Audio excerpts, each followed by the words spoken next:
মেনকা গান্ধী হিন্দু না মুসলমান? বাংলাদেশি না ভারতের? সুতরাং এত বড় জনতার মাহফিল থেকে জানাতে চাই, ভারতের একজন হিন্দু মহিলা বলতেছেন স্কুলে স্কুলে কোরআন পড়াও ছেলে মেয়ে ভালো হবে, কলেজে কলেজে কোরআন পড়াও ছেলে মেয়ে ভালো হবে। আর আমার দেশের টুন্ডা মার্কা নেতারা আল্লাহর কোরআনকে যখন জঙ্গি বলে গালি দেয়, আমরা যখন বুঝতে পারি তারা আমার বাবার ইহুদিদের দালাল হয়ে গিয়েছে। আমার বন্ধুগণ, মূল আলোচনায় চলে যাই। আমি কোরআনের 114টি সূরা থেকে একটি সূরা তেলাওয়াত করেছি, তার থেকে আমরা কিছু জানবো। আবারও সূরাটা পড়েন, আউযু বিল্লাহি মিনাশ শাইতানির রাজীম, বিসমিল্লাহির রহমানির রহিম। ইযা জাআ নাসরুল্লাহি ওয়াল ফাতহু ওয়া রাআইতান নাসা ইয়াদখুলুনা ফি দীনিল্লাহি আফওয়াজা ফাসাব্বিহ বিহামদি রাব্বিকা ওয়াস্তাগফিরহু ইন্নাহু কানা তাওয়াবা। আসেন সূরাটা জানি। সূরার নাম সূরাতুন নাসর। সূরার নাম কি? নাসর। এই নাসরুন শব্দের অর্থ হলো সাহায্য। নাসরুন শব্দের অর্থ কি?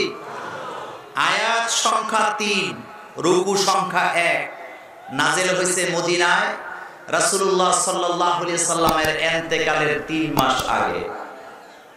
কয় মাস? এবার পরীক্ষা দেন, সূরার নাম কি?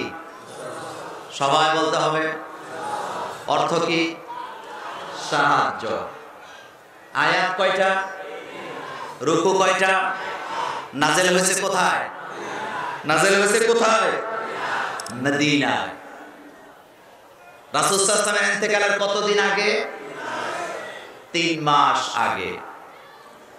আল্লাহ নবীর স্ত্রী উম্মে হাবিবা বলেন, এই সূরাটা নাজিল হওয়ার পরে আল্লাহ নবী নিজেই ঘোষণা দিলেন, এই সূরা নাজিল প্রমাণ করে আমি আর তোমাদের মধ্যে বেশি দিন থাকবো না। কথাটা শোনার পরে বিশ্বনবীর মেয়ে হযরতে ফাতেমা রাদিয়াল্লাহু তাআলা আনহা কান্না শুরু করে দিলেন। আল্লাহর নবী বললেন, ফাতেমা কানটা আমার মুখের কাছে নিয়ে আসো।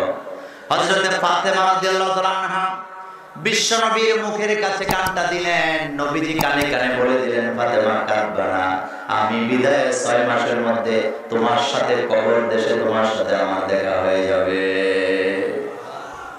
তাহলে সূরাটা নাজিল হয়েছে বিশ্বনবীর ইন্তেকালের কতদিন আগে?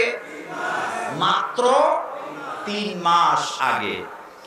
যখন ইসলামের জয় জয়কার সামনে বিজয়ের সম্ভাবনা চলে আসলো আমার ভাইয়েরা, এই সূরার ব্যাপারে আম্মা জান আয়েশা সিদ্দিকা রাদিয়াল্লাহু তাআলা আনহা বলেন, এই সূরাটি নাজিল হওয়ার পরে বিশ্বনবী, বুখারীর বর্ণনায় বিশ্বনবী একটা দোয়া সবচেয়ে বেশি বেশি করে পড়তেন, সুবহানাকা আল্লাহুম্মা ওয়া বিহামদিকা আস্তাগফিরুকা ওয়া আতুবু ইলাইক। পড়েন, সুবহানাকা আল্লাহুম্মা ওয়া বিহামদিকা আস্তাগফিরুকা ওয়া আতুবু ইলাইক। মা আয়েশা বলেন, আমি জিজ্ঞেস করলাম, ইয়া রাসূলুল্লাহ সাল্লাল্লাহু আলাইহি ওয়াসাল্লাম, এটা আপনি বেশি বেশি পড়েন কেন?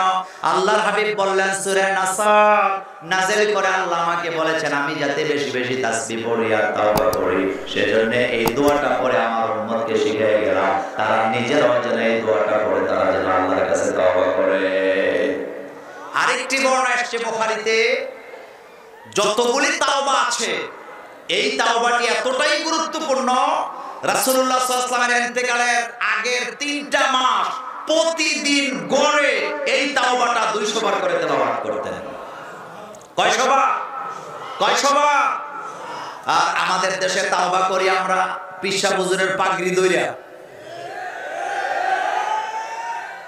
যারা পীরের মুরিদ আছেন রাগ করবেন না, আমি পীরের বিরুদ্ধে লোক নই, কিন্তু তাওবার সিস্টেমের লোক, বিরুদ্ধের লোক আমি। তাওবা করবেন সরাসরি কার কাছে? অন্যায় করেছেন কার সাথে? তো তাওবা করার দরকার কার কাছে?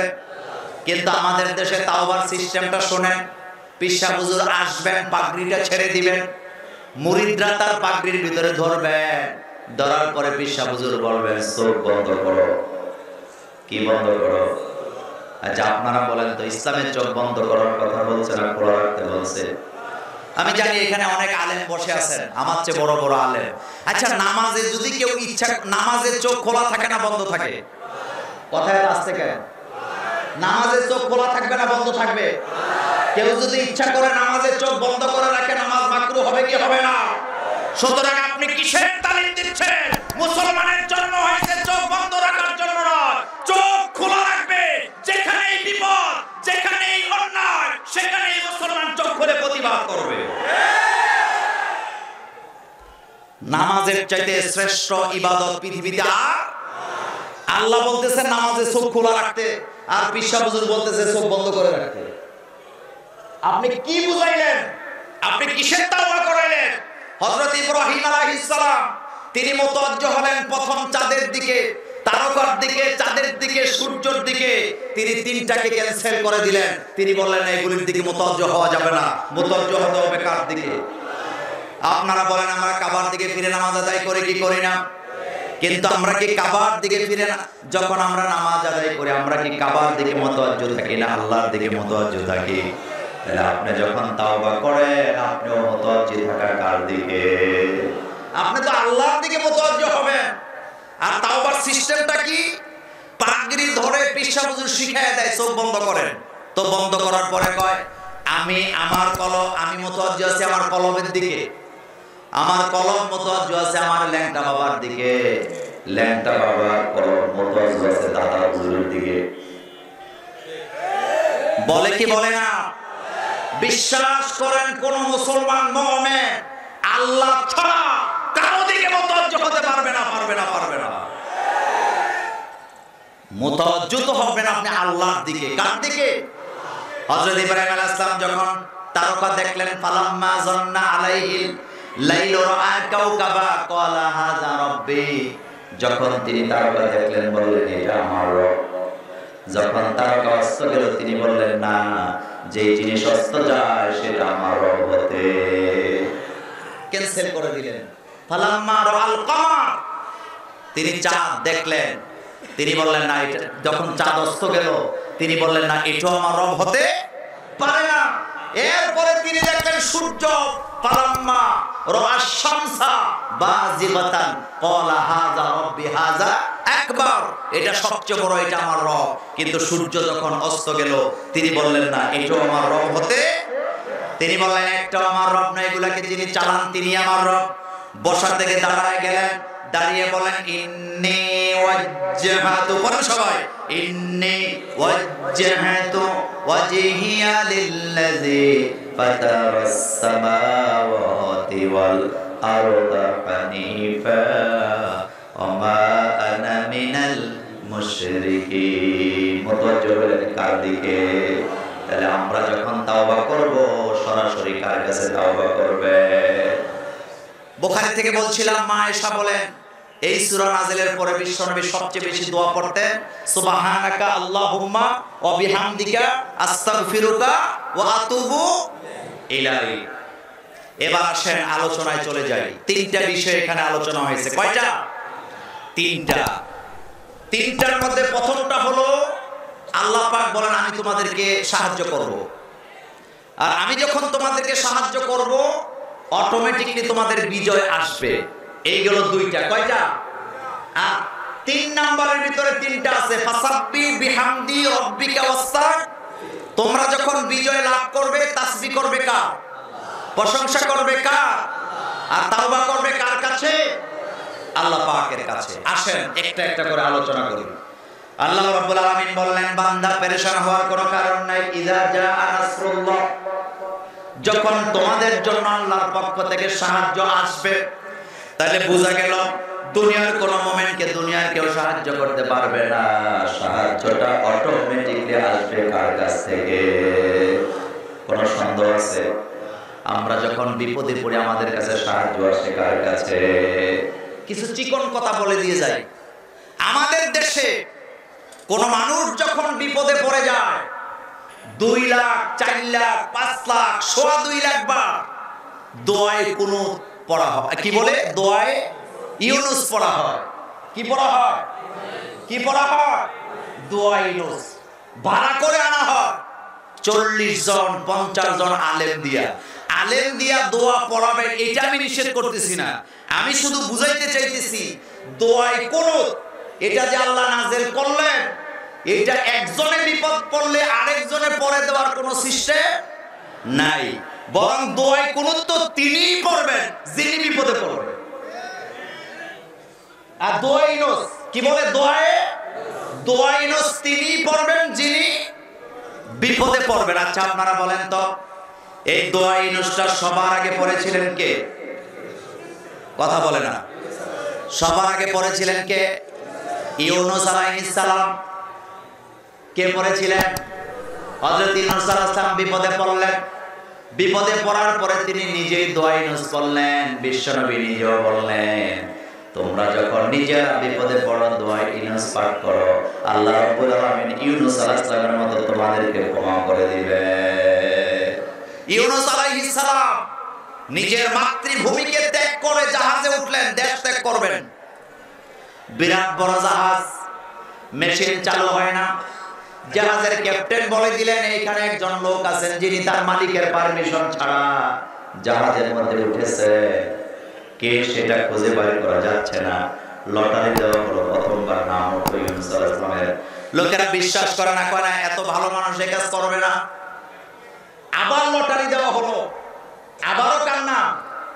ইউনূস আলাইহিস সালামের নাম। আবার লটারি দেওয়া হলো, কয়বার? 3 বার যখন দেওয়া হলো, ইউনূস আলাইহিস সালাম লাফ দিয়া নিজেই সমুদ্রের বুকে পড়ে গেলেন। পড়ার পরে তিনাকে একটা মাছ এসে গিলে ফেললেন, সমুদ্রের ভিতরে চলে গেলেন। আল্লাহ রাব্বুল আলামিন কোরআনুল কারীমে বলেছেন, আমার ইউনূস যখন সমুদ্রে পড়ে গেলেন নিজে নিজে দোয়া করতে থাকলেন, লা ইলাহা ইল্লা আনতা সুবহানাকা ইন্নী কুনতু মিনাজ জালিমিন। ইউনূস আলাইহিস সালাম দোয়া করলেন, আল্লাহ লা ইলাহা ইল্লা আনতা, আপনি ছাড়া আর কোন ইলাহ মানি না, আপনি ছাড়া কেউ আমাকে সাহায্য করতে পারবে না।